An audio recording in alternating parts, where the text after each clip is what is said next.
Merhaba, Senna ile kitap okumaya hoş geldiniz. Bu videoda okuyacağımız İngilizce kitabın ismi Make Two Crocodiles.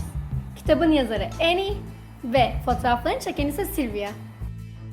Bu kitabı okumadan önce öğrenmemiz gereken bazı kelimeler var.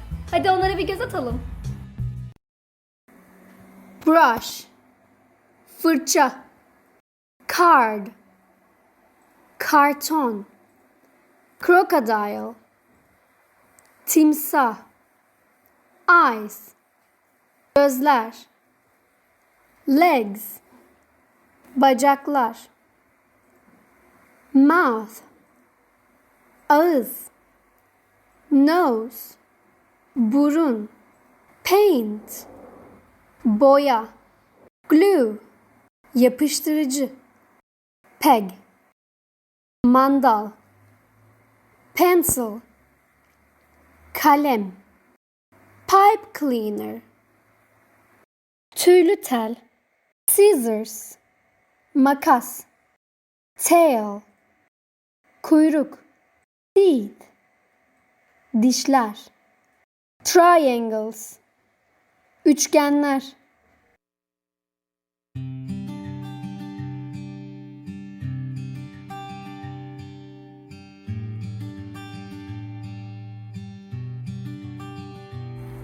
Make a crocodile card.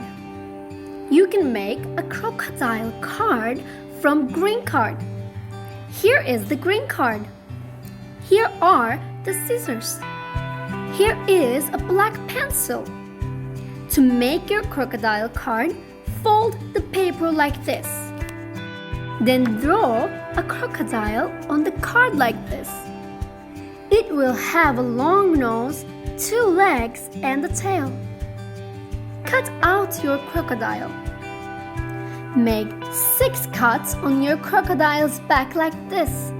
1, 2, 3, 4, 5, 6. Make your crocodile like this. Make triangles like this. The cuts go up. Cut a mouth in your crocodile. Cut out the feet too. Then draw 2 black eyes on your crocodile. This is my crocodile card. Make a peg crocodile. Here is a peg for the crocodile. Here is the paint, and here is the brush. Here is a pipe cleaner for the crocodile's legs. Here are 2 eyes for the crocodile. Here is the glue, and here are the scissors. Paint the peg green like this. Cut the pipe cleaner in 2 like this. Bend the pipe cleaners to make the crocodile's legs. The legs go into the peg like this. The eyes go on the crocodile like this.